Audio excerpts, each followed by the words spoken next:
Hello दोस्तों, कैसे हैं आप लोग? अच्छे होंगे। देखिए, आज के जो लेक्चर में हम आप लोगों को बताने वाले हैं वो बताने वाले हैं वेरिएशंस ऑफ जी, मतलब ग्रेविटी।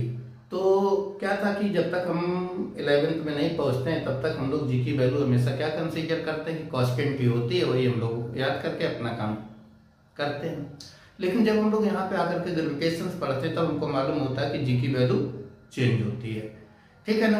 तो काफी इंपॉर्टेंट लेक्चर बनेगा ये, और इसमें काफी इंपॉर्टेंट कंसेप्ट भी आएंगे, प्रॉब्लम्स भी इसमें बहुत सारी मिलती हैं हमको। ठीक है ना? एग्जाम में भी कई बार इसकी प्रॉब्लम्स आ चुकी हैं। Okay, clear? तो चलो देखो, हम लोग स्टार्ट करते हैं। तो जो वेरिएशंस ऑफ जी की जो स्मॉल जी ग्रेविटी है कैसे कैसे चेंज होती है, सबसे पहले तो हम लोग ये जानेंगे। देखो, इसमें 4 रीजन्स होते हैं हमारे पास।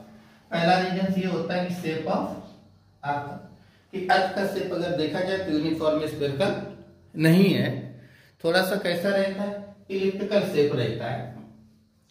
तो जिसके कारण भी हमारा जो है ना जी की वैल्यू चेंज होती है। ओके, दूसरा रहता है हाइट।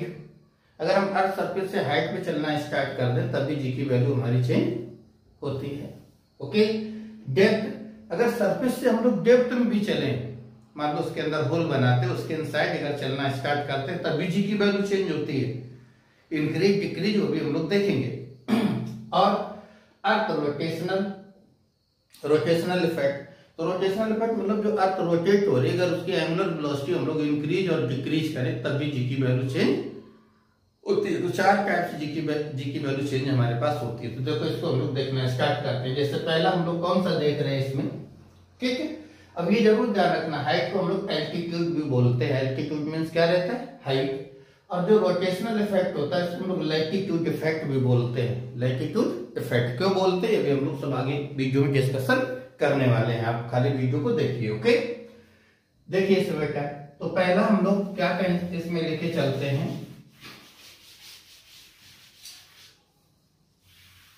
पहला देखिए, पहले हम लोग शेप इफेक्ट देखते हैं।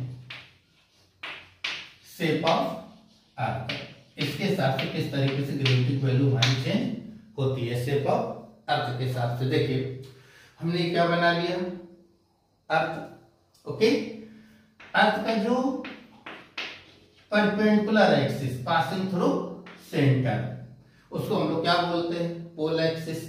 इसी के अराउंड हमारी जो अर्थ है रोटेट होती है। अर्थ कैसी रोटेट होती है? क्लॉकवाइज की एंटी क्लॉकवाइज? ये तो लर्निंग क्वेश्चन है, लेकिन मालूम तो रहना चाहिए।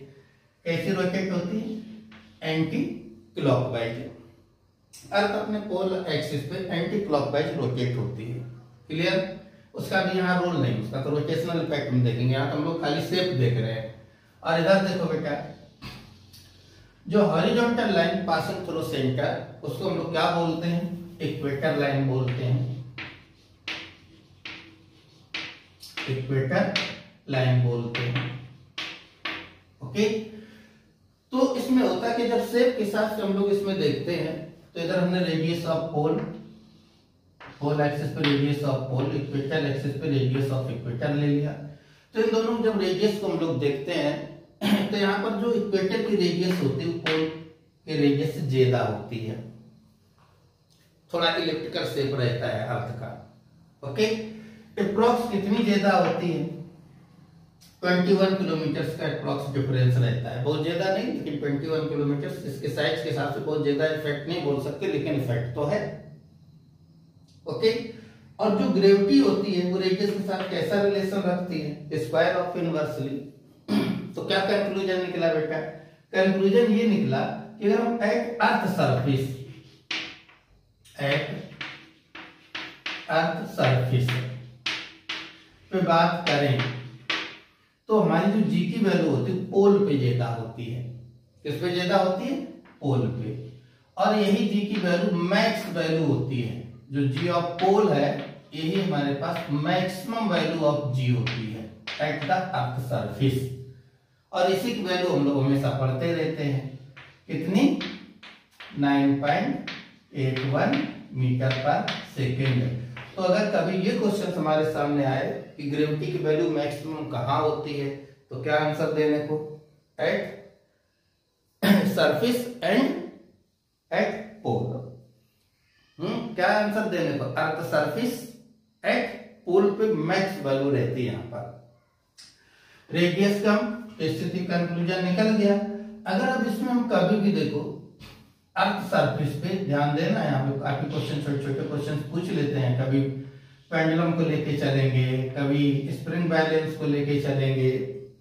ओके, तो यहाँ पे देखो, तो जब हम कभी पोल से इक्वेटर की तरफ मूव करें, किस पे, अर्थ सरफेस पे, पोल से इक्वेटर की तरफ अगर हम अर्थ सरफेस पे मूव करते हैं तो ग्रेविटी वैल्यू हमारी क्या होती है बेटा, डिक्रीज होती है। कैसी होती है, डिक्रीज होती है। और जब हम इक्वेटर से पोल की तरफ चलते हैं तो जी की वैल्यू क्या होती है, डिक्रीज होती है। बोलो, बात क्लियर। ये कौन सा इफेक्ट है, सेफ इफेक्ट। अगर इसी में मान लो ऐसे क्वेश्चन पूछ दें, कोई एक पेंडुलम है, उस पेंडुलम को हम लोग पोल से, कोई पेंडुलम है, जब पेंडुलम बोले तो हम लोग सिंपल पेंडुलम की बात समझते हैं। ठीक है, मान लो कोई पेंडुलम है, पेंडुलम बोल दिया तो मतलब कौन सा पेंडुलम, सिंपल पेंडुलम। और इसको हम लोग कहां से कहां मूव कराते हैं, moves pole to equator, pole to equator, और इक्वेटर की तरफ ले जाते हैं। आप पूछता है बताओ टाइम पीरियड क्या करेगा, इंक्रीज होगा कि डिक्रीज। तो कैसे देखेंगे बेटा, देखो टाइम पीरियड का फार्मूला क्या होता है, 2π√L/G। मतलब जी के साथ कैसा रिलेशन है, स्क्वायर रूट ऑफ इनवर्सली। तो जब हम पोल से इक्वेटर चलेंगे तो जी की वैल्यू क्या होती है, increase. It's mean time period क्या करेगा, सॉरी बेटा, जब हम पोल टू इक्वेटर चलते हैं तो जी की वैल्यू क्या करती है, डिक्रीज, क्योंकि रेडियस इंक्रीज होती है। जब जी डिक्रीज करेगा तो टाइम पीरियड ऑफ पेंडुलम क्या करेगा बच्चों, इंक्रीज करेगा। तो इस तरीके से हम लोग इसका यूज करेंगे, इसका शेप ऑफ अर्थ के साथ से ग्रेविटी की वैल्यू हमारी किस तरीके से चेंज होती है। Okay, clear. तो ये तो पहला केस हुआ, ठीक है ना। अब देखो हम लोग देखते हैं height and depth. Okay,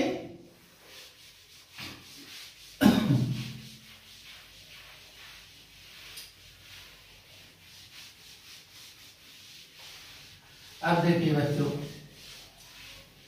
eight height and depth, यहां पर क्या पोजीशंस होती है, जैसे देखो यहां पर हम लोग क्या देख लेते हैं, हाइट।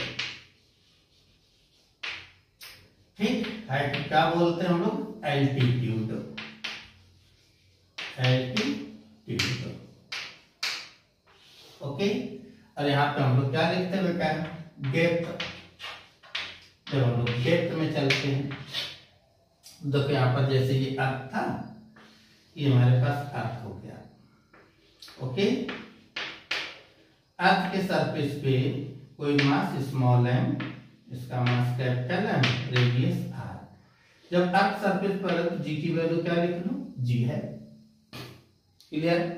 अब इसको हम लोग कुछ हाइट पर ले जाते हैं, मान लो कितने हाइट पर ले गए इसको, h हाइट पर, तब यहां पर g की वैल्यू क्या हो जाती है, gh।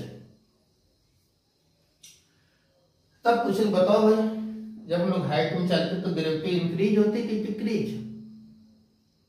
चाहो तो पहले लर्न कर लो, क्योंकि मैंने क्या बोल दिया कि पोल पे वैल्यू कैसी होती है, मैक्सिमम। जब पोल पे वैल्यू मैक्सिमम है, अब हम सरफेस से कहां मूव कर रहे हैं, हाइट पे मूव कर रहे हैं, तो मतलब पोल से कहीं पर भी चलो ग्रेविटी की वैल्यू हमेशा क्या करेगी, डिक्रीज। तो हाइट तो पोल से ऊपर है ना, तो क्या करेगी, पोल से अलग है ना, तो क्या करेगी बोलो, डिक्रीज करेगी। ऐसे हम लोग सीधा लर्न रख सकते हैं इसमें। क्लियर। आप देखें क्या, जैसे मान लो यहाँ पर हम लोग क्या ले लेते हैं, ये अर्थ है, डेप्थ की बात करते हैं। जब कोई बॉडी सरफेस पर थी तो ग्रेविटी कितनी थी, जी, ये इसका सेंटर है। अब इसको सम डेप्थ में ले आते हैं, मान लो सम डेप्थ में, डी डेप्थ में ले आते हैं। कितनी डेप्थ में ले आते हैं, डी डेप्थ में। जब बॉडी डी डेप्थ पे ले आते हैं तब यहाँ पर वैल्यू क्या हो जाती है, जी ऑफ डी। देखो कैसे देखते बेटा, इसको देखिए, यहाँ पहले जी ऑफ हाइट पर लिखते हैं। क्या फार्मूला हम लोगों ने लर्न किया, अगर नहीं लर्न है तो इसके पीछे का वीडियो देख लो, उसमें लिखा हुआ है का होल स्क्वायर। टोटल कितनी हाइट इसकी r प्लस h, इतनी डिस्टेंस हो गई। g ऑफ सरफेस तो क्या लिखोगे, g m by r square. ये क्वेश्चन नंबर 2। क्लियर। अब देखिए इन दोनों को डिवाइड कर लो, g ऑफ h g। जैसे डिवाइड करेंगे gm कैंसिल, ओके। ऊपर क्या आ जाएगा देखिए यहां से r, और नीचे क्या आएगा r प्लस h का होल स्क्वायर। मतलब g of h equal to g, ये इसका एक्चुअल फॉर्मूला है जो हमको ध्यान रखना है, का होल स्क्वायर। ये बेटा तो अब देखो r upon r plus h की वैल्यू कैसी है, लेस देन 1, और उसका स्क्वायर करेंगे तो और लेस हो जाएगा। उसका g के साथ मल्टीपल करें तो g की वैल्यू एक्चुअल वैल्यू से कम हो जाएगी। यस, मतलब gh क्या हो रहा है, डिक्रीज हो रहा है। मतलब इसमें देखो ऐसे समझते हैं हम लोग कि r प्लस h सिंस की वैल्यू कैसी है, less than 1, therefore gh is less than g। मतलब जैसे जैसे हाइट में हम लोग चलेंगे वैसे g की वैल्यू क्या करती है, डिक्रीज होती है। देखो इसका एक थोड़ा अप्रोक्सीमेट फार्मूला भी हम लोग कभी कभार यूज करते हैं प्रॉब्लम्स में।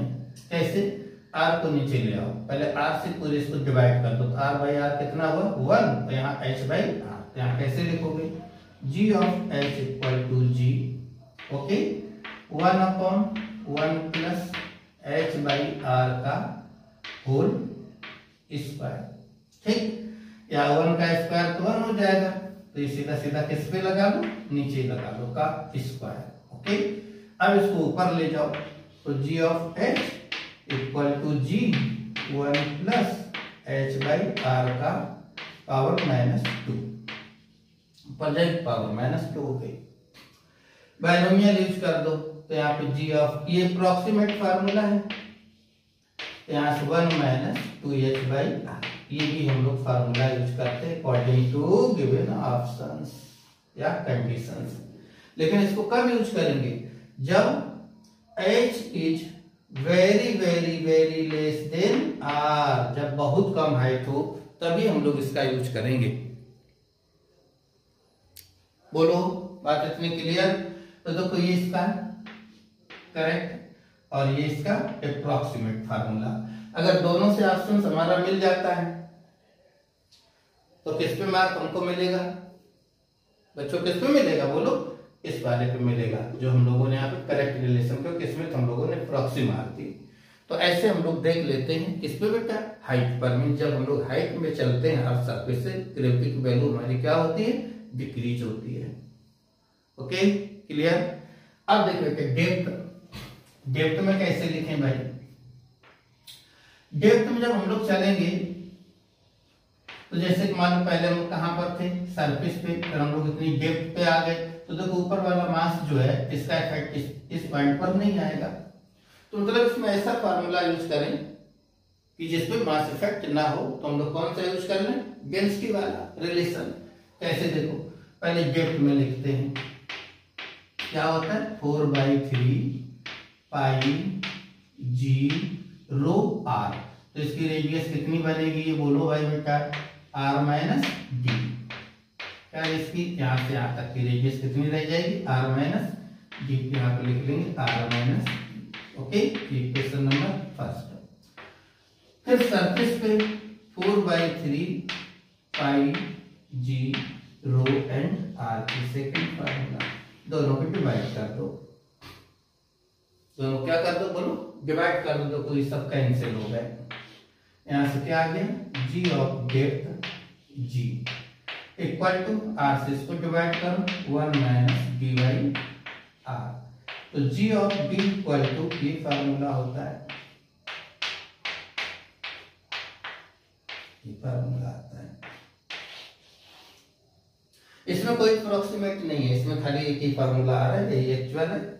जब भी हमको जरूरत पड़ेगी इसी से हम लोग प्रॉब्लम को सॉल्व करेंगे, बट यहाँ पर ध्यान रखेंगे हाइट में। अब डिक्रीज हो रही कि इंक्रीज, देखिए जी में किसका मल्टीपल है, लेस देन 1 का, तो इसकी एक्चुअल वैल्यू से कम वैल्यू हो जाएगी, वो किसके इक्वल टू है, डेप्थ में, तो यहाँ पर भी डिक्रीज होती है। जब हम लोग डेप्थ में चलते हैं तब भी जी की वैल्यू हमारी डिक्रीज होती है। कंक्लूजन क्या निकला कि जी की वैल्यू मैक्सिमम कहाँ होती है, सरफेस पे। अगर हम लोग उसके हाइट में जाते हैं तब भी जी की वैल्यू डिक्रीज होती है, और हम डेप्थ में चलते हैं तब भी जी की वैल्यू डिक्रीज होती है।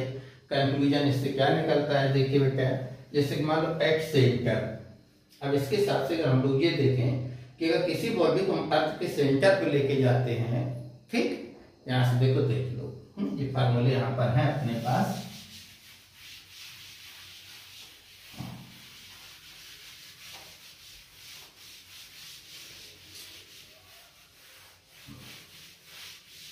देखो क्या डेप्थ का फार्मूला क्या है, g of depth equal to g 1 minus d by are.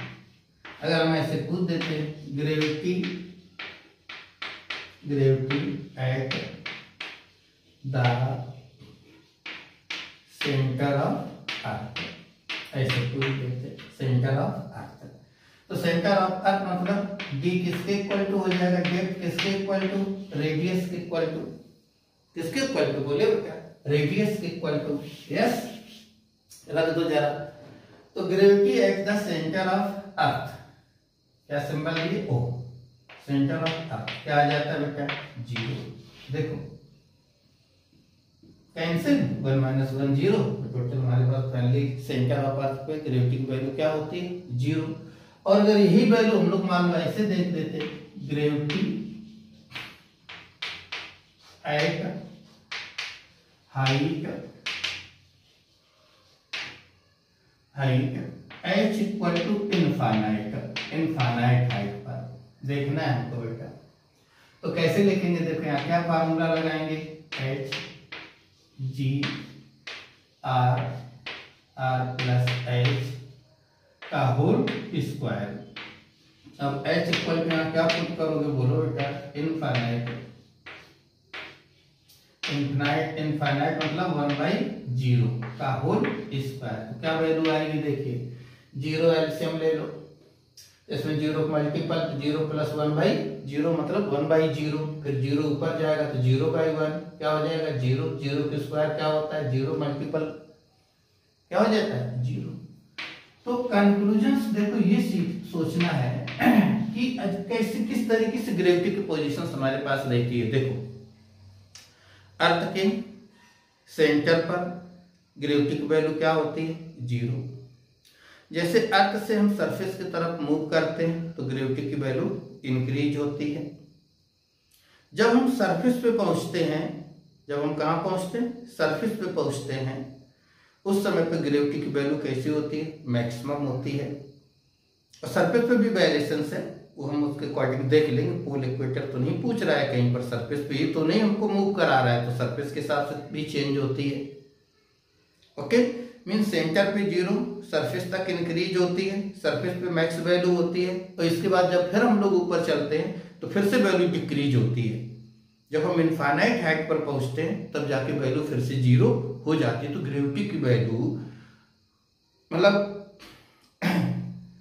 Variations किससे, distance from the centre of अर्थ, तो अर्थ सेंटर पे 0, सरफेस पे मैक्सिमम, इनफाइनाइट पर फिर से 0। ओके बेटा, अब यही बात हम लोग देखो इसके ग्राफ में देखते हैं, ठीक, तो उसको हम लोग क्या बोलते हैं बेटा, देखिए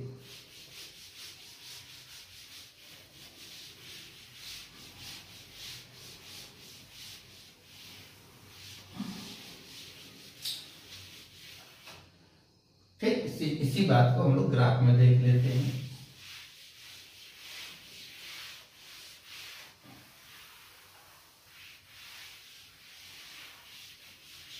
इसी बात को हम लोग ग्राफ में देखते, देखो ऐसे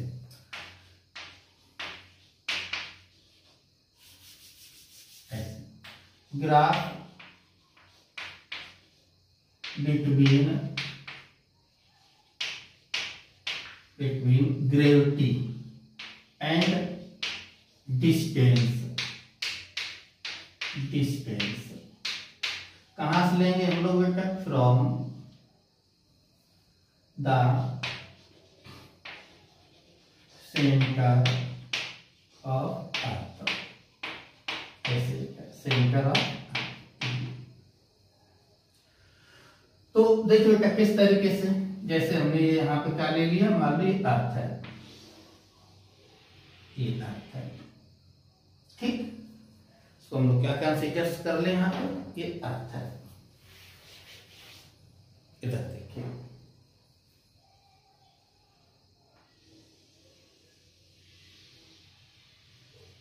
ये अर्थ है, ओके।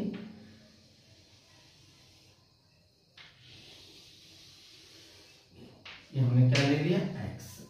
तो x पे यहाँ पे ये क्या है बेटा? सेंटर।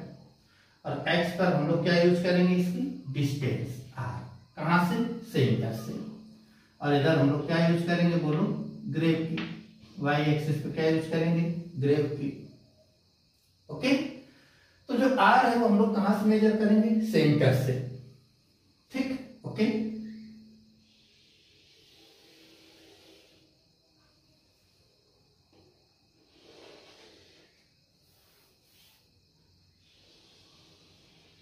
ऐसे देखो, तो r पहले हम लोग किधर ले रहे हैं?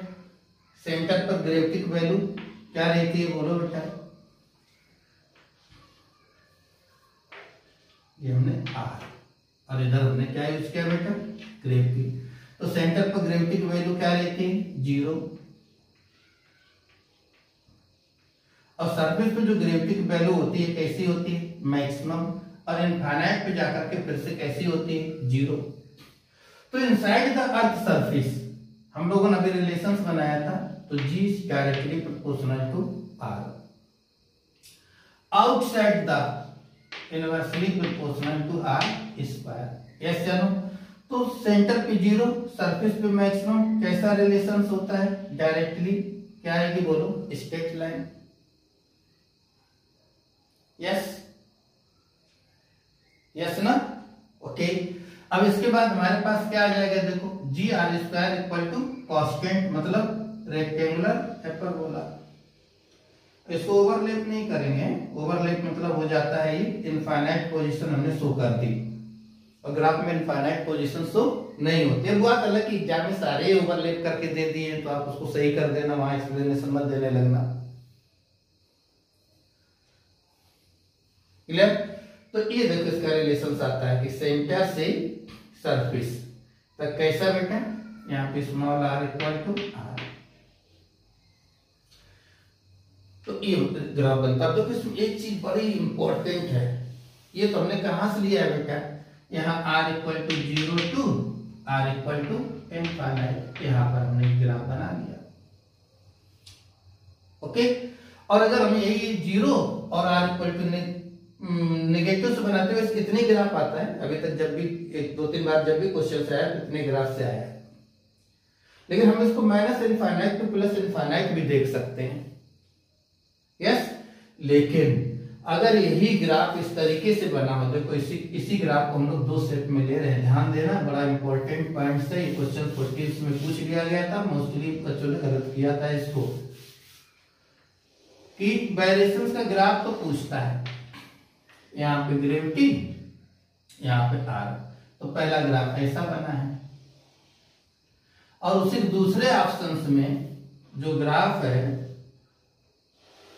इधर R, ध्यान देना अपना इंपॉर्टेंट पॉइंट्स, नेगेटिव में दे दिया, ऐसे दे दिया।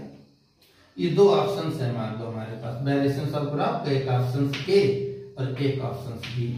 अब इसमें से मोस्ट करेक्ट कौन सा करोगे? इसमें से मोस्ट करेक्ट ग्राफ कौन सा करोगे? दोनों सही है, ये तो मैंने यही बना के दिया, दोनों सही है। अब लेकिन उसने ये भी बना के दे दिया प्रॉब्लम, ऑप्शन ए में ये, ऑप्शन बी में ये। तो अब इसमें से कौन सा मोस्ट ग्राफ करोगे? क्वेश्चन 14 में पहली बार आया था सामने एग्जाम थ्रू, किसी भी बुक में नहीं था उस समय भी ये, ओके। तो अब इसमें से जो मोस्ट करेक्ट होगा वो बी वाला होगा, मोस्ट करेक्ट कौन सा होगा? बोलो, बी वाला होगा। क्यों? क्योंकि देखो इधर तो आर हमारा किधर जा रहा है, पॉजिटिव एक्स एक्सिस में, और ग्रेविटी हमेशा किधर होती है, toward the centre of earth. Gravity हमेशा किधर होती है, बोलो टुवर्ड द सेंटर ऑफ अर्थ। तो ग्रेविटी की पोजीशन किधर होगी, नेगेटिव एक्स में। यस या नो? किधर होगी बोलो, नेगेटिव एक्स में। यस। तो इसलिए ये जो ग्राफ है ये विद साइन हो गया, और ये खाली किसमें हो गया, ओनली मैग्नीट्यूड्स में। और दोनों ग्राफ जब एक सामने हमारे आ गए तो विद साइन वाला जो है ना उसको हमको मोस्ट करेक्ट करना पड़ेगा। तो ध्यान देना, अगर ये दोनों एक ऑप्शंस में मिल गए तो ये वाला मोस्ट करेक्ट कर देना वहां पे। क्लियर? ओके। आपको मैंने इसका ये सैंपल भी बता दिया कि 14 के एग्जाम में ये क्वेश्चंस आया था, और उसमें दोनों ग्राफ दे दिए थे। मोस्टली बच्चों ने यही सही किया, क्योंकि दिमाग में रहता है फटाक से सही करो आगे बढ़ जाओ, लेकिन किसी भी मार्क नहीं मिला। रीजन समझ में आ गया? ओके। तो एक ये चीज आप यहाँ पे ध्यान रखिए अच्छे से, ठीक। और ये नहीं है, ये है ही नहीं ऑप्शन में, ये तो सदाबहार है।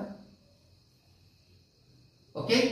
अब अगर इसी ग्राफ को, जैसी ग्राफ हमने यहाँ पे बनाया है, ये आपका बना हुआ है, अगर ये minus infinite to plus infinite correct graph, एक तो ग्राफ हमारे पास ये ऐसे बन जाएगा, यहां तक ले लो डायरेक्टली, ठीक है। यहां तक कैसा ले लो डायरेक्टली, इस लाइन को आगे बढ़ाओ और ये यहां तक डायरेक्टली ले लो और ये ऐसे बना दो। ये minus infinite to plus infinite का ग्राफ हो गया, लेकिन ओनली मैग्नीट्यूड्स, इसमें ओनली मैग्नीट्यूड्स। और अगर एक विद साइन की बात करते हैं, इसको बना लो, खींच लो, फोटो खींच लो, डिस्कशन करना अपने दूसरे स्टूडेंटों के साथ। ओके। तो ये खाली ओनली मैग्नीट्यूड्स। और अगर इसी के साथ इन डायरेक्शंस, देखो एक ग्राफ में कंसीडर, एक ग्राफ यहां पे आ गया, इसको यहां पे बना के ऐसे रख लो, ऐसे आया, ये ग्राफ बना के यहां पे रख लो। ओके। अब देखो दूसरा ग्राफ इनफाइनाइट टू इनफाइनाइट, दूसरा ग्राफ जो इनफाइनाइट टू इनफाइनाइट, वो कैसे बना,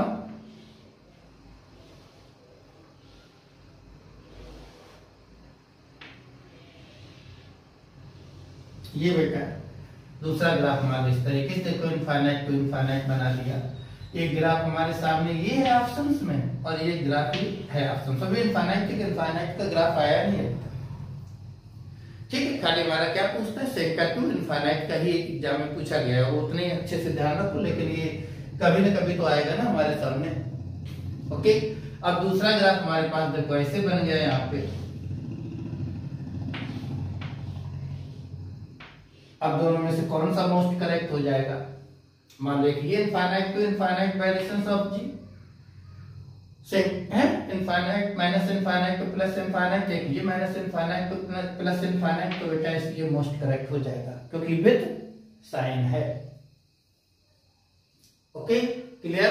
तो ये हो गया variations of G, height and depth and its graph में इसका कैसा रिलेशन शो होता है। तो हम लोगों ने कितने फैक्ट पढ़ लिए, 3, शेप, हाइट एंड डेप्थ। अब फोर्थ नंबर हमारे पास कौन है, रोटेशनल इफेक्ट। वो तो देखो कितना इंपॉर्टेंट रहता है, ठीक है ना। देखो उसको किस तरीके से हम लोग समझते हैं।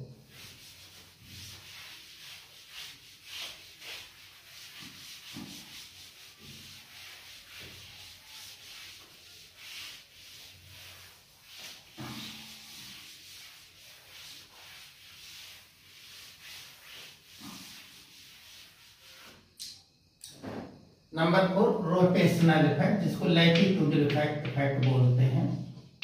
रोटेशनल इफेक्ट, इसको क्या बोल देते हैं, लैटिट्यूड इफेक्ट। तो इसमें देखो कैटेगरी अर्थ ले लो। अर्थ कहाँ रोटेट होती है, पोल एक्सिस पे। कैसा रोटेट होता है, एंटी क्लॉकवाइज। अब देखिए इसमें बेटा, अगर कोई बॉडी हमारी कहाँ है, पहले पोल पे है, अब पोल पे ही अर्थ रोटेट होती है। तो अगर कोई बॉडी पोल पे है तो कौन सा मोशन कर रही होगी, सर्कुलर या रोटेशनल, बताओ भाई कौन सा मोशन, ऐसे रोटेट हो जाएगी। तो ये मोशंस कौन होता है? Body rotate about self axis, तो रोटेशनल मोशंस हो गया। क्लियर? लेकिन इसी बॉडी को अगर हम यहां से थोड़ा सा इधर कर लें, ध्यान देना, ये क्या करना स्टार्ट कर देगी? Circular motion. यस या नो? कौन सा मोशन स्टार्ट करेगी? Circular motion. तो जिस समय ये हमारे पास कहां थी? पोल पे। उस समय जो इसकी ग्रेविटी थी किधर थी? Toward the centre. और कितनी वैल्यू थी? mg। लेकिन जब ये हमारे पोल को पोजीशन छोड़ के इक्वेटर की तरफ जाएगी सम डिस्टेंस, तो फिर ये कैसा मोशंस करेगी? रोटेशनल नहीं होगा, उस समय कैसा मोशंस करेगी? बोलो, सर्कुलर। और सर्कुलर मोशंस तभी पॉसिबल है जब उसमें क्या हो? बोलो, सेंट्रीपिटल फोर्स हो। तो सेंट्रीपिटल फोर्स कहां से आता है इसमें? क्योंकि इसमें सेंट्रीपिटल फोर्स आ जाएगा तुरंत, सेंट्रीपिटल फोर्स आ जाएगा। और वो सेंट्रीपिटल फोर्स कहां से आता है, ये रीजन जानना हमारे लिए जरूरी होता है। वहीं से रोटेशनल इफेक्ट तैयार होता है। तो कैसे? कि mg का सम पार्ट, mg का some part is converted into centripetal force. भाई उसके पास mg ही तो है, तो उसका सम पार्ट, कुछ थोड़ा सा पार्ट हमारा, जब हम पोल छोड़ते हैं इक्वेटर की तरफ बढ़ते हैं, तो बॉडी उस समय क्या स्टार्ट होती है? Circular motion. तो उस समय जो सेंट्रीपिटल फोर्स होता है वो क्या होता है? बोलो, कि some part of mg converted into centripetal force. मतलब यहाँ पर जो mg की वैल्यू होगी वो mg नहीं होगी, mg डैश होगी।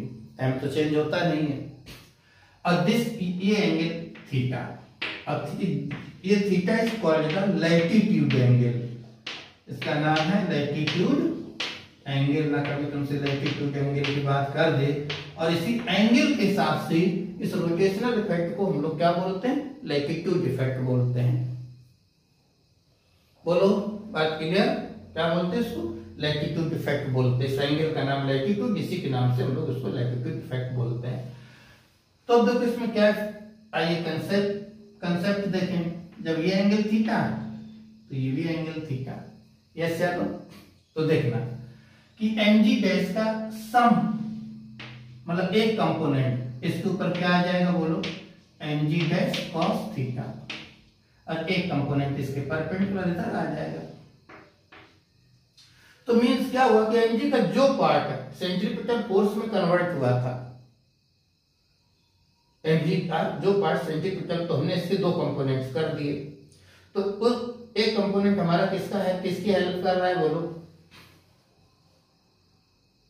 इसकी। ऐसे नहीं समझना है। चलो देखो, थोड़ा चेंज करो बेटा। लोग इधर देखो, ध्यान दो, थोड़ा चेंज करते हैं। इधर देखो, यहां से थोड़ा कंफ्यूजन से जाएगा, इससे भी कि एफसी के कंपोनेंट, किसके कंपोनेंट? एफसी के कंपोनेंट। तो एफसी का एक कंपोनेंट हमारा किधर आ जाएगा? mg के इसके साथ में क्या आ जाएगा? बोलो, fc cos थीटा, और एक कंपोनेंट किधर चला जाएगा? fc sin theta. तो देखो fc का, mg का जो कंपोनेंट इधर गया था fc, तो fc का कंपोनेंट हमने अकॉर्डिंग टू इधर ब्रेक कर लिया। तो मतलब ये mg की वैल्यू पूरी होगी। ध्यान देना, कंक्लूजन क्या हुआ कि mg डैश और इसका कंपोनेंट, इसका सेंट्रीपिटल फोर्स का कौन सा? कॉस कंपोनेंट, ये दोनों मिल करके अभी इसकी टोटल वैल्यू किसके इक्वल टू हो जाएगी? mg की। जो mg का जो पार्ट इधर गया तो उसी पार्ट को मैंने इसके साथ ले लिया। और ये बात बहुत अच्छे से सीख लो, बस यही इसका कंसेप्ट है। मीन्स यहां से कंक्लूजन क्या निकला कि mg dash plus fc cos theta equal to इसके हो जाता है mg के। तो यहां से mg dash equal to mg minus fc cos theta, और fc की वैल्यू रख दो।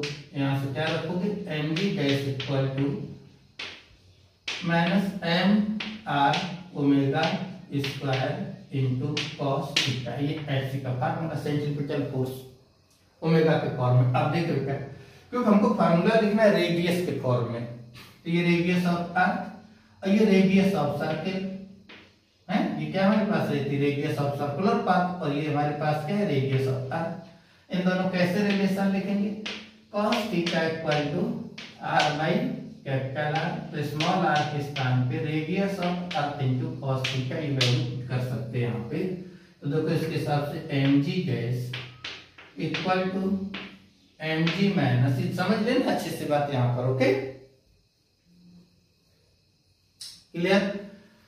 तो यहाँ से कितना आएगा m, यहाँ पे r cos theta omega square into cos theta. तो ये फार्मूला बन गया हमारे पास फाइनल, ये हमको याद करना है mg minus M R omega square into cos square theta, weight का फार्मूला आ गया। सभी से m कैंसिल कर दो, सभी से m कैंसिल कर दो। जब सभी से m कैंसिल कर दो तो ग्रेविटी आ गई यहाँ पर, g minus R omega square cos square theta. ऐसे हमको इसको ध्यान देना है। ये हमारे फोर्थ इफेक्ट होता है। अब देखिए कंक्लूजन एट पोल, अगर हम पोल की बात करें तो ये थीटा कितना हो जाएगा बोलिए 90 डिग्री, और cos 90 की वैल्यू 0, तो G of pole equal to G. क्या कंक्लूजन निकला बोलिए? बहुत important conclusion, no rotational effect at pole. ये क्वेश्चन पूछा जाता है कि रोटेशनल इफेक्ट कहां पे नहीं होता है? पोल पे, एट पोल ऐसे। और मैक्सिमम रोटेशनल इफेक्ट अगर मान लो ऐसे बोल देता है यहाँ पे second at equator, at equator, तो क्या रख दोगे? Theta equal to 0। तो ये होता है मैक्सिमम इफेक्ट एट इक्वेटर। कितना होता है? g minus R omega square, ये रहता है। तो जो रोटेशनल इफेक्ट होता है पोल पे नहीं होता है, क्योंकि पोल पे तो रोटेशनल करती है, तो कोई भी mg का पार्ट इसमें ब्रेक नहीं होता है, रिड्यूस नहीं होता है। बल्कि सबसे ज्यादा हमारा इफेक्ट कहाँ आता है? इक्वेटर पे। अगर इन दोनों का डिफरेंस कर दिया जाए कि पोल माइनस इक्वेटर डेल्टा g, तो क्या आएगा? g माइनस जिस g से g कैंसिल, तो r ओमेगा स्क्वायर, इतना इफेक्ट आ जाता है इक्वेटर को पोल के बीच में। ओके बेटा, थोड़ा आर्टिकल्स कैसा है, कोई टफ नहीं है, समझने वाला है। थोड़ा मैंने फास्ट बताया, आपको प्रॉब्लम हो रही तो आप उसको रोक रोक के आराम से समझ सकते हैं, ठीक है ना? तो ये हम लोगों ने आज के वीडियो लेक्चर में जो पूरा पढ़ा वो वेरिएशंस ऑफ जी के चारों केसेस पढ़े हैं, shape, height, depth and rotational. Okay, तो हमको उम्मीद है कि ये लेक्चर आपको बहुत अच्छा लगेगा, ठीक है? और अगर लेक्चर अच्छा लगता है तो आपको क्या करना है? चैनल को सब्सक्राइब करिए, अपने दोस्तों से भी करवाइए और लाइक करिए। हम लोग मिलते हैं नेक्स्ट वीडियो पे। Okay, bye.